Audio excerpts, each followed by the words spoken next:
Welcome back to the weekly show here at Pinkbike, and today we're talking summertime setups.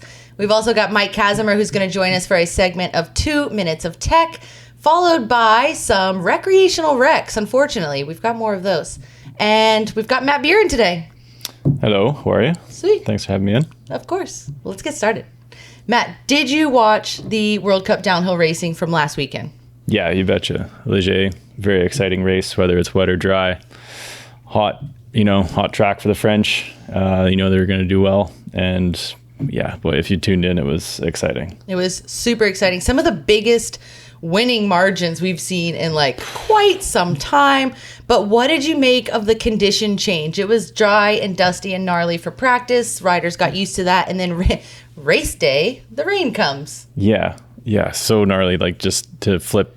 Didn't like really pour rain until later. It like slowly started to trickle and it just kind of made everything into like a skating rink, But there seemed to be a lot of like last minute either adjustments or some changes that the riders made.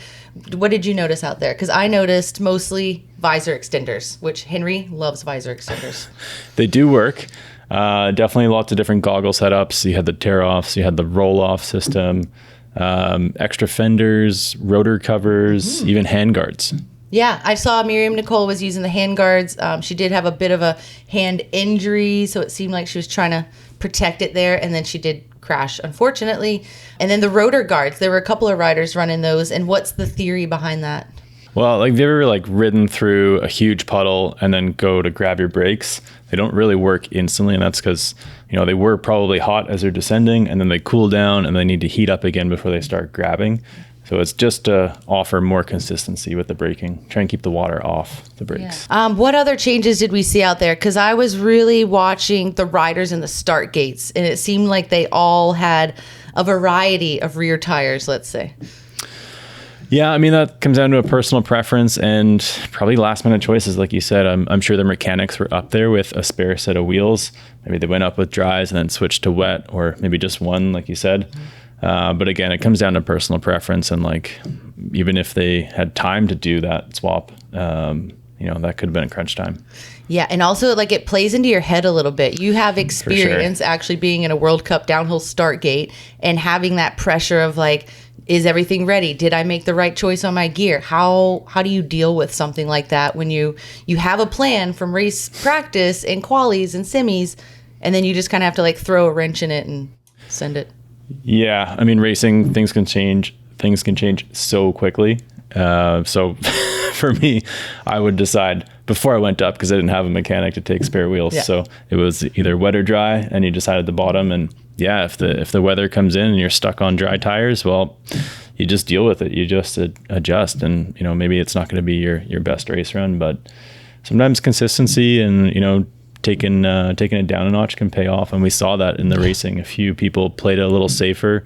Menard seemed to be one of those, took that low line around the spot where everybody was crashing and paid off. He was on the podium. I would say one of the tricks is on a track like that, just following the water, because if it's like a little bit slimy on the sides, the water is going to wash all that away, and you're going to be in like a bit more of a rut. Good little pro tip out there. I hadn't thought of that one myself. Okay, last little bit of rainy day chat here, because it seemed like a lot of riders were either going for tear-offs or roll-offs. So what's kind of the difference there? Why would you pick one over the other? Well, just to explain in case people don't know what they are, the tear-offs are just a laminated pack of film, and it's just like sheets that you pull off. And biodegradable, they say. They pull off one by one, and you can stack them in different layers, whereas the roll-off is like 2 canisters of film, one pulls across with a cord.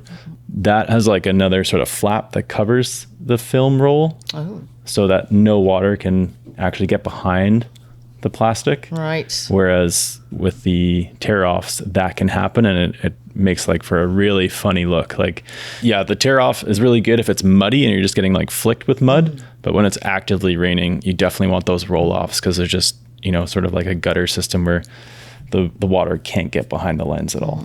That makes a lot of sense, because as the riders were pulling into the finish corral, some of them looked like their goggles were totally fogged over, but it was possibly just because some stuff had gotten between the tear-off and the lens. So All good stuff to think about if you're actually riding in the rain. But today we're talking summertime setups because we have not had rain in quite some time. It is extremely dry and dusty and gnarly here. And so I wonder from Matt if you have any of your summertime setups specifically for bikes. What's going to work best? Bikes, I mean, yeah, going to slightly higher pressures, both in suspension and tires. You know, you're rolling faster, so you're going to hit things harder. And typically around here at least, the trails get a little more beat up, so you can have more loose rocks in the trails. You can kind of punch through that dust and hit unsuspecting rocks. Right. So just a little bit more protection and like support from the bike is a good one. And then I was thinking, like, having ridden this past weekend and it was aggressively dry and bumpy and my hands just kind of hurt and the bike didn't necessarily feel super good. I went for a bit of a softer compression, even softer than I usually ride, just to give a little bit of, I guess, save that fatigue over time. Would you recommend something like that for just your average everyday rider, me? Yeah, well, we talked about that earlier, sort of differentiating those setups and the firmer suspension and tires sort of gives you that support. And so if you're a racer, that could be what you're looking for, a bit more compression to slow those impacts down. But if you're a more recreational rider doing longer descents, you're probably looking for comfort. So actually, going softer could help you there. But again, it's always a compromise. So right, to each their own. Yes, because the descents, I did like a big ride in Whistler this weekend. We did, I think it was 900 meters of descending, so maybe a little bit more than you might see in like a World Cup racetrack, which they're going balls to the wall for 3 to 5 minutes or so. And you're not on a downhill bike. No. Yeah. So and I was also stopping and taking breaks, to be fair. I felt like the rebound also could have been like maybe just a little bit faster because we are riding faster. The trails are just running quicker, taking a lot of those impacts. Yeah. I mean, we've played around with suspension setups before and, going for like maybe a softer spring rate, more progression with some faster rebound. Mm-hmm. So you're kind of floating in that nice supple zone at the beginning, but then you have the more ramp or more progression deeper down for the bigger impacts. For the things that are guaranteed, like they're going to come. The trail's not changing. It's just the conditions are changing, essentially. Another pro tip I was thinking about as my headset just felt extremely rattly. It was not loose, but I feel like a lot of dust has been packing into all my bearings, all my seals already this year. So like how often are you checking your bearings and seals for that dust? The dust can get everywhere, and most of the time you can find it in the bearings, but a lot of these like flip chips, under your seat rails, like basically any metal on metal clamping surface, it can somehow find its way in there and just creaks. Just requires a little clean and re-grease and should be good to go. Yeah, sometimes the dust is like not just going to get wiped out by a nice little hose down. No. You got to go in there and physically remove the stuff. It's on my list of things to do this week to make my trail bike feel and sound a little bit better. And then, metal on metal makes me think chain. Like a dusty chain. Everybody knows that friend that doesn't own chain lube and you're always like, hey man, do you want to lube your chain? And they say no for some reason. But it sounds terrible and it just wears your equipment down quicker. Totally. Yeah, like an unlubricated chain, you're just grinding that metal on metal more and more. And then the next thing you know, you got to get a whole new drivetrain. Like, it can add up quick. Yeah, I feel like I'm on the cusp of a whole new drivetrain. But also worth mentioning, like when you do go to lube your chain, like give it a little wipe down. Take all the dust and grime that's already there off before you put the oil in there. Otherwise, you're just kind of like moving it into your chain. And that's not what we want. We want to move it out of the chain. Well, those are our summertime setup tips for your bicycle for now. Hop in the comments, though. Let us know if we missed anything or perhaps maybe some special tips for where you live and what you like to ride, because obviously all of our trails are different. Next up, we're going to send it over to Mike Kazimer because he's got the new Trek Top Fuel and he's going to give us a 2-minute tech segment on it. Hello, I'm Mike Kazimer. Let's talk bicycles. Hello, time for 2 minutes of tech. Today's topic is going to be the new Trek Top Fuel. So, Top Fuel, we last saw it revised back in 2022. Now this newest iteration, it's not a radical overhaul, more stories, a little bit of tweaks here and there. The basics are improved in-frame storage, a little better seal, a little more room for your tubes and snacks and tools. They also lighten the frame. The new frame is 200 grams lighter on the aluminum and on the carbon frame. So it's a pretty significant weight savings. It's already a pretty light frame to begin with, so even lighter. Also, the travel has stayed the same, but it can be increased.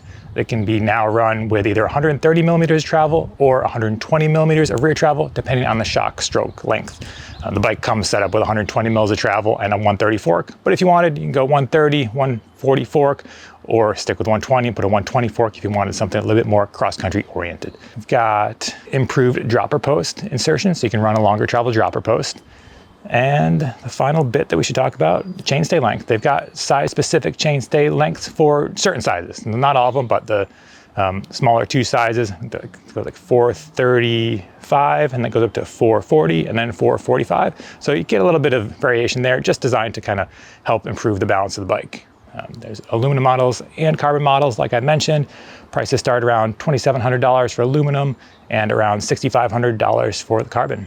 So we've got the fancy one in for testing, starting to put the miles in on it. So far, off to a good start. Definitely has that light, kind of almost XC feel, but you can push it a little further than you would a normal cross-country bike.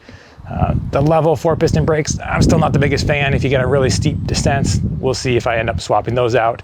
It also has that one-piece bar stem combo, which I find to be pretty comfortable, although pretty stiff, especially once you trim it down a little bit. It comes with like an 810 width, and once you trim it down. So I'll be playing with some things in the future. I'm probably over my 2 minutes of talking here, but either way, new Trek Top Fuel. It's a story of refinements rather than radical overhauls, but still really fun little bike, snappy, really makes you want to get out and just pedal and pedal and pedal. So that's what's fun to do. Be sure to head to the homepage and you can check out the full first ride impressions and get all the details of the different specs and really dig into the different geometry permutations. So that's it for me. I'm out. That's 2 minutes of tech. Thank you, Kazimer. If you want to check out the full article from him, it is on the homepage right now, but also I'll link to it below in case you're watching this episode a couple days late. Next up, let's jump into more recreational wrecks. I feel like we've been hitting this segment maybe like a little too often lately, but I want to share a story that happened to me just the other day on the weekend. I was driving to the park with my dog to go swimming, and I encountered this road biker who was just on the side of the road in Whistler. He was leaning over his bike. He looked in a terrible body position, let's just say. So my boyfriend and I, we pulled over.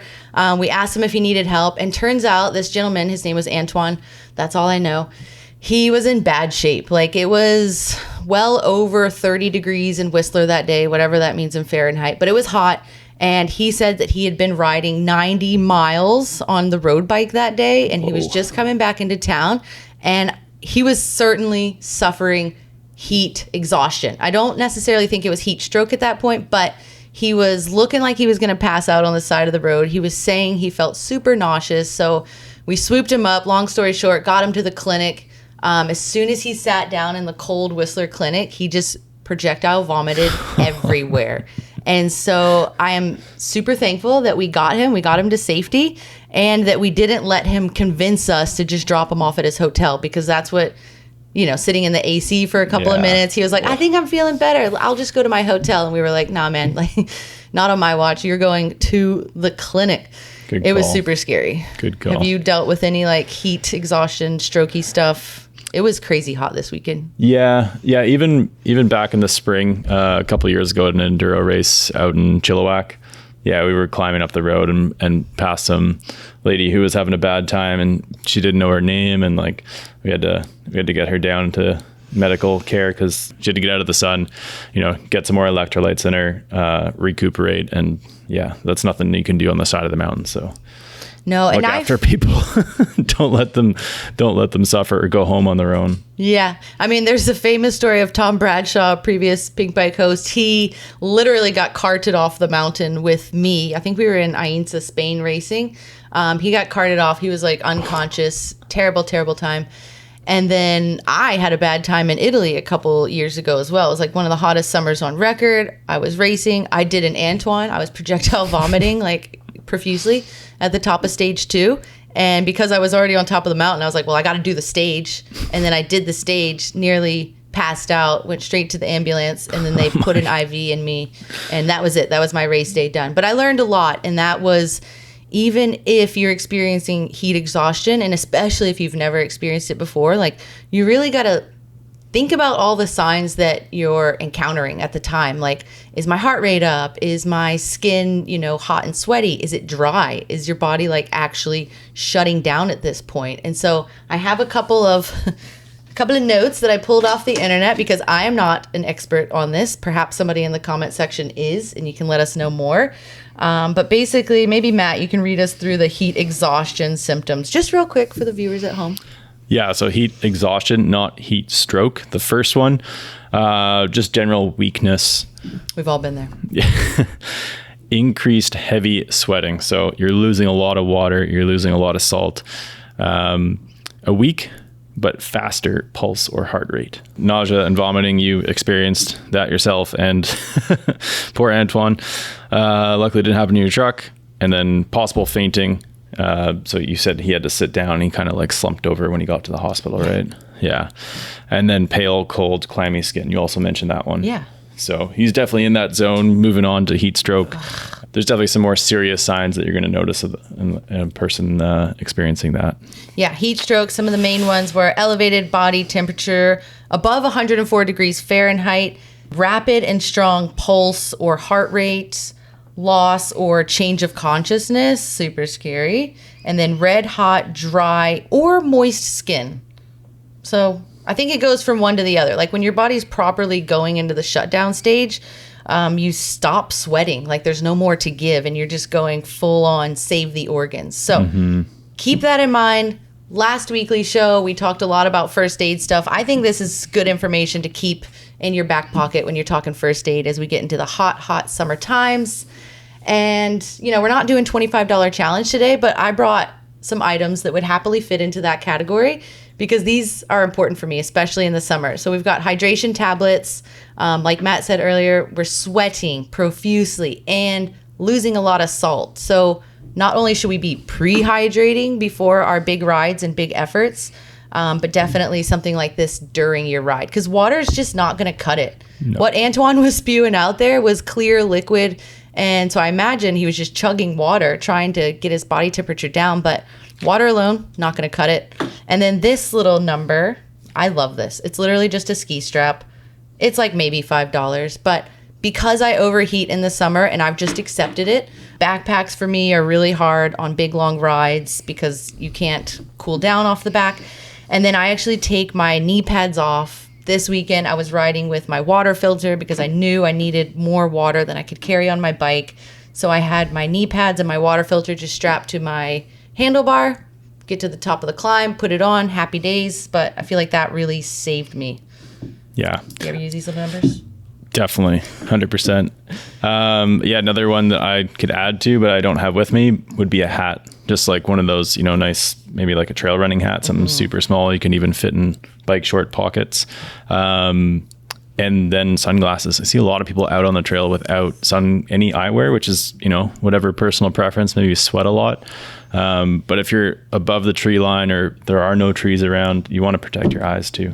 Yeah, super good point. He was out hiking on snowy glaciers this weekend, so that double checks out. But what I noticed riding on the weekend was that some of the bigger sunglasses are actually quite hot.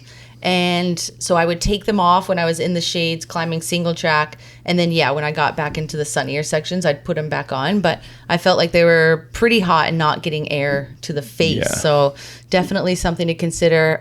Body temperature control, like it's a big deal. Whether you're racing on a World Cup circuit and you've got your ice vest on before you drop in, or whether you're just going for, a semi-big ride with the mates. Like, take time, build your little packet up safely. Check with everybody in the group. Also, make sure they're hydrated because even if you don't want to be your buddy's chaperone and tell them what to do, if they're having heat exhaustion out on the trails, that becomes your problem very, very quickly. Good shot. So just cover all the bases. Make sure there's nice cold water around. And you're good. We hope. Okay, that's it for hot weather chat today. Good luck if you're going out on some big rides in the coming weekend. Alrighty, that's it for today's show. Thank you so much, Matt, for joining us. Thanks for having me. For sure. Subscribe to the channel if you don't already, and hopefully we'll see you next week. Peace out.